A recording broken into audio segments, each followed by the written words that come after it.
guys! Welcome back to my channel. It's me, Carlene Abigail, and for today's vlog, we're back in it again with another travel vlog. And for this video, we are finally here sa kilalang the City of Love, Iloilo.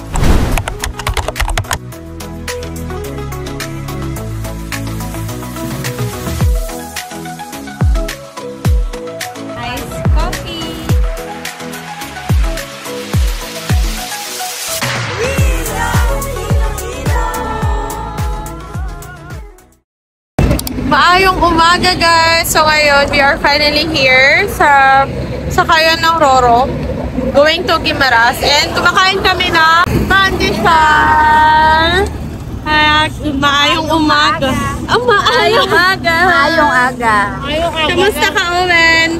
Ito, sarap ng pandesal. Okay guys, so ngayon, walang matutulog sa pamilyang to. Kasi anong oras tayo nag-flight kanina? Around 2 AM na kami dumating sa airport and 4 AM yung aming flight. And right now, it's already 6:30 AM and wala pa kaming tulog. Oo, wala pang tulog ang mga taong ito. Pero ngayon, walang pahinga, magrororo agad pag Guimaras. Zombie na lang!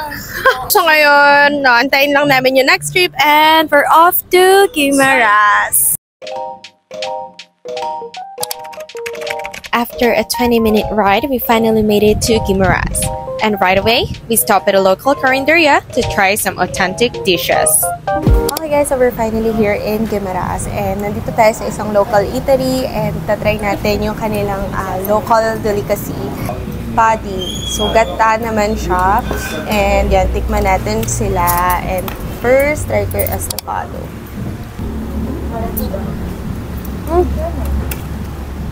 Bakit lasang tosino? Wow! Burnt sugar. Dahil sa sugar. So, lasang tosino yung lasa niya. Next, try natin tong fish. Medyo kakaiba siya. Kakain na lang muna kami and then try sa next destination later. After filling our stomachs, we went straight to island hopping. Guimaras is famous for its beautiful beaches, and our first stop was Natago Beach Resort. The water was so clear and the vibe was super chill. Such a perfect way to start the adventure. The shoreline was quiet and untouched. It honestly felt like a private island. Guys, hello! So we are currently here at Natago Beach Resort, and I'm with Salima. Hello. How are you? I'm okay naman. Pero kanina she's not feeling well. Pero ayan, she looks like Marimar na. So ngayon, akyatin natin to guys. And sabi nila meron daw viewing deck doon sa taas. So tingnan natin kung gaano kaganda yung view ng Guimaras.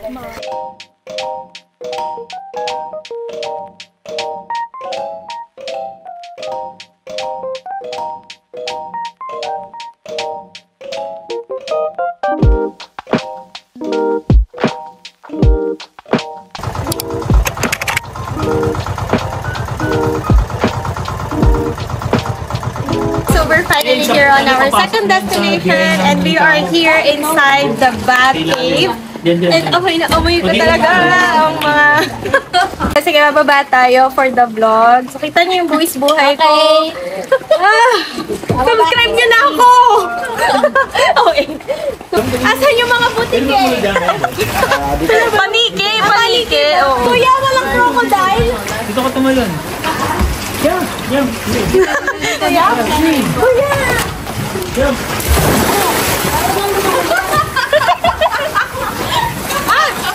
Ang alat ng water! Hey guys, so for today's vlog, you will discover a new creature. This is National Geographic by Carlene Abigail. We visited a small cave called the Bat Cave. It has a passage that goes around in a loop, and we really enjoyed exploring it. The water was warm, which made the experience even more fun. Okay, papakita ko kayo. This is for National Geographic. What? Wow! Wow! You're so many sharks! What? You're shark! Wait, shark? Okay, another discovery! After our island hopping adventure, we went to this famous spot called Mango Island Cafe. Their signature dish is the mango pizza. I know it sounds a little strange, but trust me, It's absolutely delicious. Sweet, cheesy, and so unique. Definitely a must-try. Here sa The Mango Island Cafe. And ganito try natin yung kanilang mango pizza. Ang Guimaras, kilala sila sa kanilang mango. So, i-try natin yung kanilang mango pizza. Let's try the mango.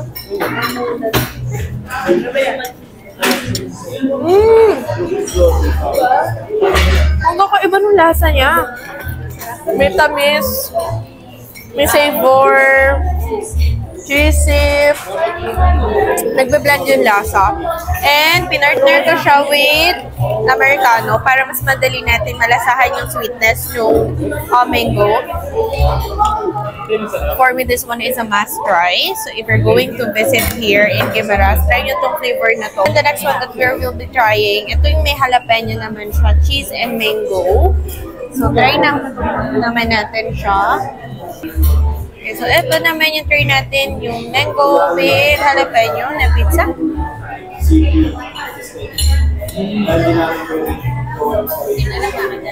To be honest, pareho lang halos lasa. No. Yung jalapeno lang na lasa yung pinagkaiba niya. Pero this one, so far so good. Super ko nagustuhan yung kanyang flavor. So if you're going to visit Guimaras, it's a must try to visit the Mango Island Cafe. During the night, we drove by the Molo Mansion area, soaking in the beautiful lights and elegant architecture. The way the old structures lit up against the night sky was just stunning.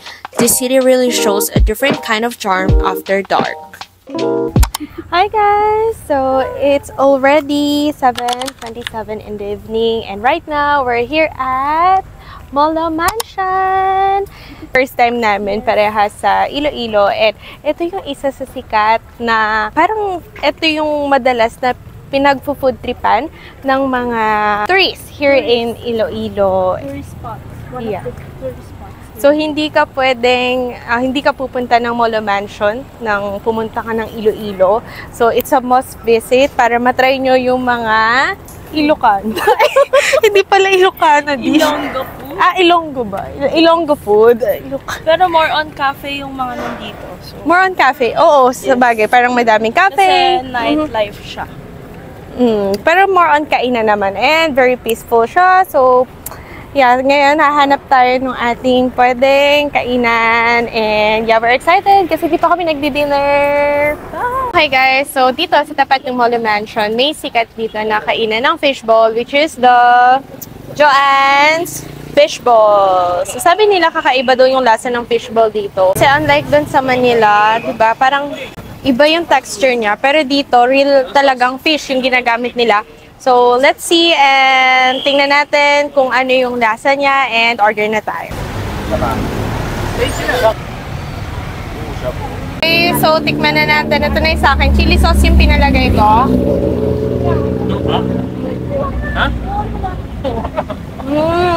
Iba nga yung texture niya. Hindi kagaya doon sa Manila. So, lasa mong fish talaga yung ginamit dito. Sarap din ng sauce. Medyo maanghang pero tolerable naman. Not super anghang. Okay na ako. Sarap.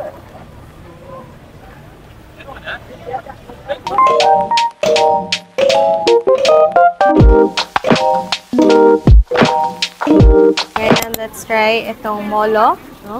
Kasi siya yung energy ko, medyo mababa na kasi pagod na kami. Tikman natin siya ng siya lang.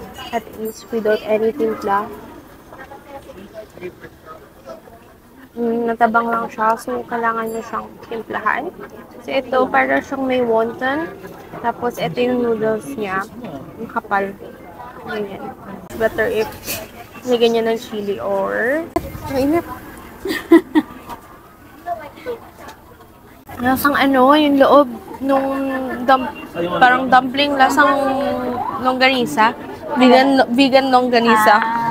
Tapos nilagyan ko ng chili para magkaroon ng konting kick ng anghang.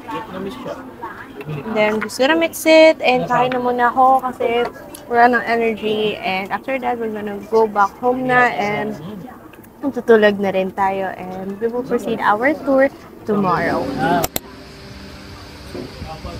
Parang shave ice na may milk. Shave milk. Nice. Yung energy ko tumataas na from 10% naging to 20%. Parang gulaman lang ata laman yun. Kahinaan ko ang matamis. Solid? Hindi mo pa nga nakain? Solid agad? Parang bebang. Texture pa lang eh, iba na eh. Hindi kasi yung logo nila mukhang bebang. Kaya akala ko bebang. Bebang sa halo-halo.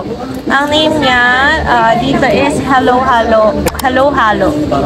Yun yung pangalan niya dito sa may Mola Mansion. Sige, tingnan mo. Good, good. Oo nga, iba yung texture. Mabigat na. Tawin, pwede ka tumikim here. Ay, ba't ko binlo? Binlo, halo-halo. Sarap. Sarap na. Hindi siya ganun katamis. Ang init kasi. Ang init kasi. Ito po nakaka-refreshing yung lasa niya. Sarap? Sarap. Wala pa, hindi mo pa nakain yan eh. Nakain ko yung ani kanina. Masarap ba nga ni? Masarap nga ni. When nga Rod? Okay, kain mo na kami ng halo-halo and then after that, uwi na kami. Totoo na talaga and ubusin lang namin to. Pahinga na tayo and tulog na after that.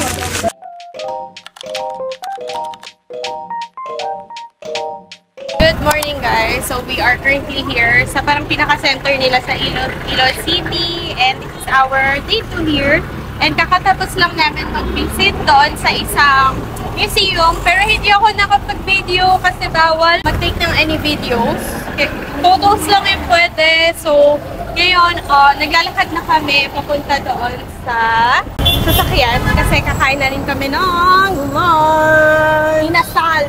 Hindi tayo mag-inasal. Inasal. We are going to eat sa Roberto's. So, isa yun sa sikat na kainan dito sa Iloilo and kapag kailangan talaga usually doon maaga ka kasi ang haba talaga ng pila nila. Yeah, oo, sobrang haba. Kaya ngayon, punta na kami para makapila na tayo and yeah, let's go to Roberto's. We're here at Roberto's in Iloilo. Famous for their siopaw, we're trying the fried chicken too. Let's see what the hype is all about. Okay guys, so we're finally here sa Roberto's. And buti na lang, hindi ganoon kadami naman yung tao na. So nakaupo rin kami agad. So first of all, try natin yung kanilang chicken. Kasi ito yung isa daw sa sikat here sa Roberto's. So tikman na natin. Chicken, first bite.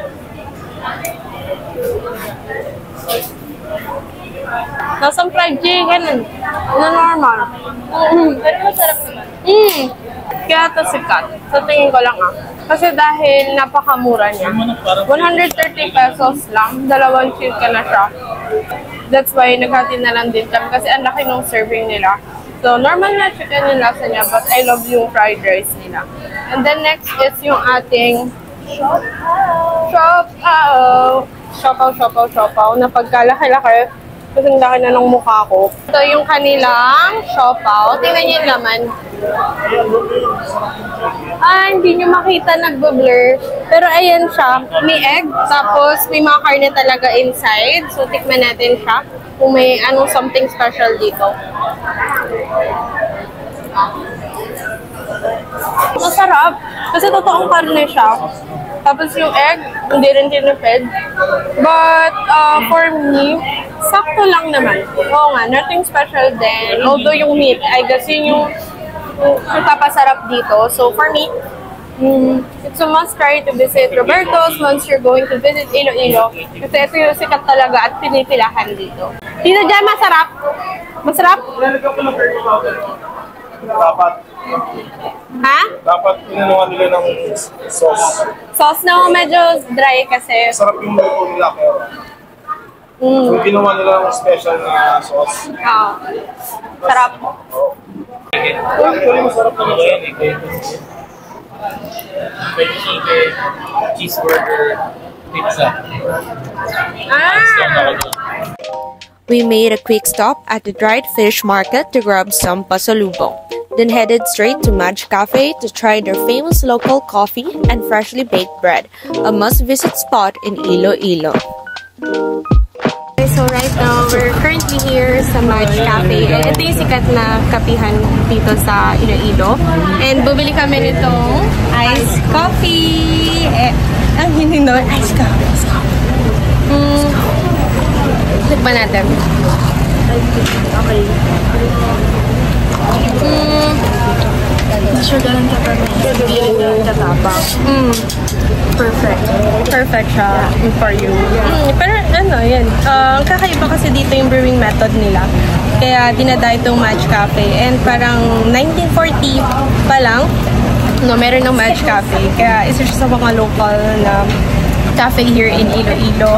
And yan, masarap siya. And pahinga lang muna kami merienda, coffee break with them. Hi guys!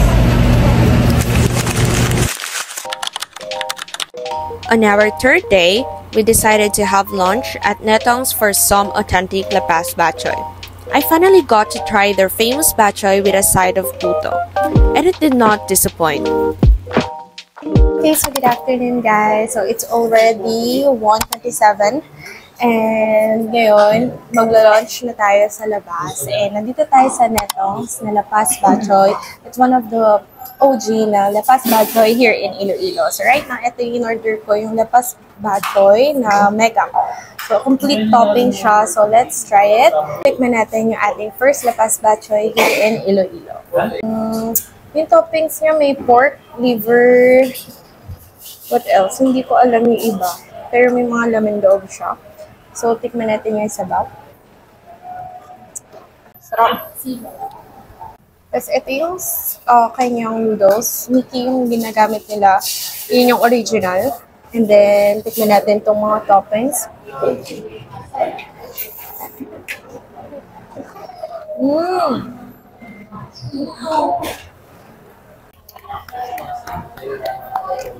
Sarap. First time ko makatikim ng Lapas Bachoy talaga. Kasi yung nakain ng Lapas Bachoy, mga nisin-nisin lang. Cup noodles. Hindi nga totoo. Kaya, ngayon, first time ko makakain. Ang sarap. Yung kanilang Lapas Bachoy, maganda siya. Bibili rin kayo nitong puto. Ito yung madalas nilang pinapartner here. Ito siya. So, tignan natin yung puto na partner nila dito. So, parang 35 pesos. Tatlo na yung laman niya. Ano yung terminal? Yung terminal. Doon naman siya pinaka-puto. For me, yung kanyang texture, medyo malagkit siya. Alam mo yung parang medyo pasuman na yung texture niya. And sa lasa naman, medyo matabang siya. Since need mo siya nga i-partner dito sa Lapas Bachoy na very savory. So ngayon, kakain lang kami ng lunch. And yun, I suggest this one. Kung pupunta kayo dito sa Iloilo, try nyo itong Netong. So, ang sarap ng kanilang Lapas Bachoy. And then you can also try yung Madge Cafe kasi sa tapat lang siya. Kaya ngayon, lunch na muna kami. And yeah, tingnan natin kung saan tayo later. Taste! Inasal! OG inasal. Uy, kakaiba ng soup. Sarap yung soup. Parang lasang boy pagkabulalo. Vlog na yan. No? Ano? Ang sarap yung soup. And let's taste our first inasal. Aking first inasal kasi una hindi ako nakasama. Ano yan? Yung una pala barbecue. So, ito yung ating first inasal sa Ilo. So, nandito kami sa Arts. Pangalan niya Arts. So, dito yung inasal na masarap. And mabilis siyang maubos. So, dapat maaga kayo pumunta. Actually, last order na to. Sakto lang na 7 na lang yung natira. And buti na lang abutan natin siya. Kasi almost 7 p.m. na. So, 7 p.m. na kaya paubos na. And 8:30 p.m. yung closing nila. Kaya if you want to try this one, kailangan maaga kayo pumunta para hindi kayo maubusan ng kanilang chicken inasal. So, this one is a must try if mahilig kayo sa inasal. And visit nyo tong Arts. Ang pangalan niya is Arts Bagsoyan. Dinner daan. So, ayun. Kain na muna kami ng dinner kasi later punta na tayo sa airport. Before heading to the airport, we made a quick stop at Coffee Break, a homegrown Iloilo cafe. I ordered a hot matcha latte, such a smooth and calming drink to end the trip. Binubuksan niya lang na gano'n. Kadal, ginawang ano. I love you. Matcha.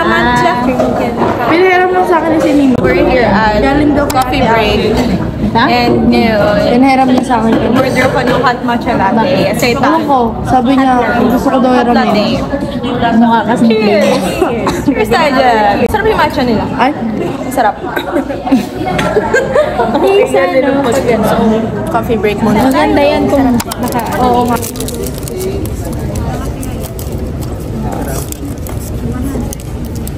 Okay guys, so we're finally here inside the plane and it's already parang 10:45 na and we're going back to Manila and I'm sitting beside Celine and of course my brother.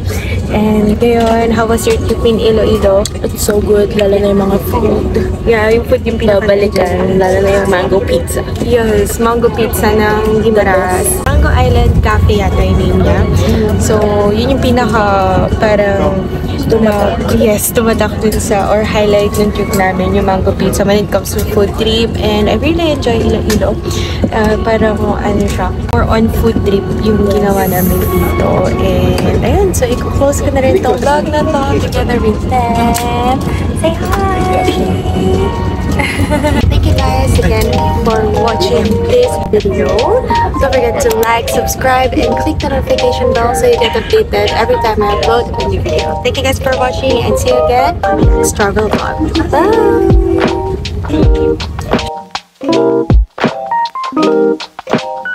Bye!